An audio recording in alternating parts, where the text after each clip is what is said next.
Welcome along. Today, we're doing a deep dive into the work of Noam Sa-Man, also known as Nosaman. Right. We've gathered quite a bit about his projects, his online stuff, and basically our mission is to really try and get under the skin of what makes his creative work tick. Absolutely. And from what we can see, he's described as a multimedia artist, data visualizer, and a technological storyteller. Yeah. And it's how he mixes those things together, things that seem quite different. That's really interesting. It is. The thing that really jumps out is that mix of art, technology, science, and then he adds this other layer. He calls it moments of wizardry. Wizardry. Yeah, it sort of suggests this real playful, experimental vibe.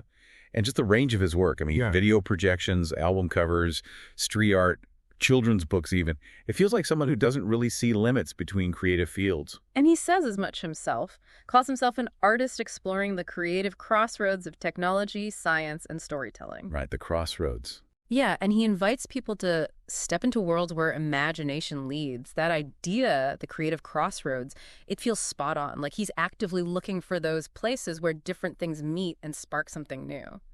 Okay, so let's step into some of those worlds then. The sexy AI-generated music album for Latin dancers. That one definitely caught my eye. Uh-huh.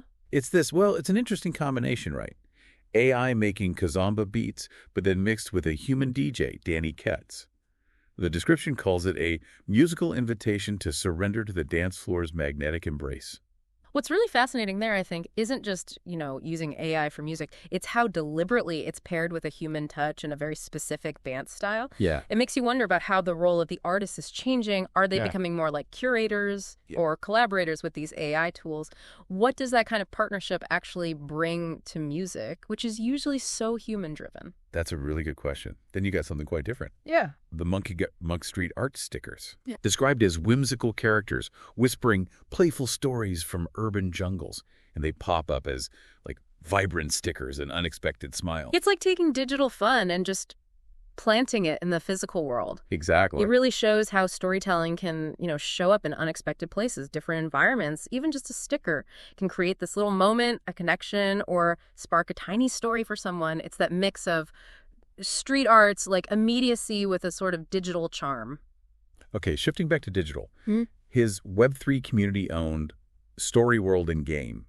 Now, that sounds pretty cutting edge. It does. The whole idea seems to be that the audience actually gets involved in the storytelling, inside this digital space that keeps evolving, reshaping reality through collective imagination, as he puts it. So it's moving beyond just consuming stuff to actively, making it. Yeah, and that really taps into this growing interest in experiences that are more interactive, more participatory, often using these Web3 technologies, which are basically about trying to decentralize things online, like ownership and control. So by using those tools, he's kind of empowering the audience, making them co-creators, blurring those lines between the artist and the consumer. Okay, and then there's Fusion Charm, where tradition meets modernity. This one seems different again. How so? It blends intricately woven symbols from Vietnam's heritage with very minimalist modern forms. The goal is to create these harmonious pieces that tell old stories, but with a kind of fresh modern feel. It's like a dialogue between past and present. That really shows how technology can be a bridge, actually. Allowing traditions to be reinterpreted, celebrated in new ways. Makes you think how digital tools could help keep traditions alive, but also let them evolve, for new people, new eyes. He's also got a children's book, a free ebook called My Little Toad. Oh, interesting. Yeah, and he specifically mentions he wrote and illustrated it before the big AI boom. Yeah. It feels more traditional, inviting kids to embrace curiosity, creativity, and fearless leaps into life's little adventures. Almost like a grounding point amidst all the tech stuff. It's interesting seeing that alongside the really high-tech projects. It suggests he really values those core storytelling basics, regardless of the medium. Yeah. It shows that while technology opens up new doors, the fundamental things, narrative, connection, they're still crucial. Okay, let's look at his created insight section. One idea that jumped out at me was scroll meditation. Scroll meditation? Yeah. He describes it as noticing patterns in your own thoughts while you're, say, scrolling. Seeing themes, reactions, emotions, insights that help you become more aware of your own cognitive habits. It's almost like data viz for your own mind. Exactly, like watching the data stream of your own thinking to spot the trends. That's self-awareness, but framed in a very sort of data-conscious way. Yeah. It's a unique take on mindfulness, isn't it? It really is. Yeah. He also includes this quote. It's quite evocative from something called the diving stream. Critch-roll 0. Okay. It goes, midway upon the journey of my life, I found myself within a dark web. For the straight path had been lost. From the chaos of online forums to the ethereal plains of VR, I traversed the beauty and darkness of this new existence. Wow. Yeah, it really captures that feeling of navigating, the sheer complexity of our digital lives now. That's a powerful metaphor, isn't it? For just being human right now, exploring the good and the bad of being so immersed in digital spaces. It brings up big questions about identity, reality, how we find our way through this new landscape.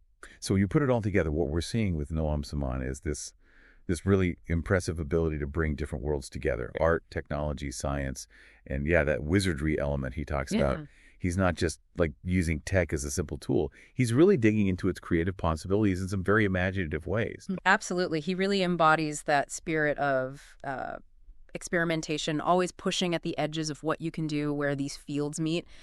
He's a multimedia artist, yes, a data visualizer, a technological storyteller, someone who's clearly not afraid to mix seemingly unrelated ideas to make something completely fresh. It really makes you wonder, doesn't it? How might you, listening now, blend your own interests, whatever they are, with all these evolving creative and technological possibilities? What kind of unexpected stories or experiences could come out of those unique intersections in your own life or maybe your own work? Definitely something to think about after this deep dive.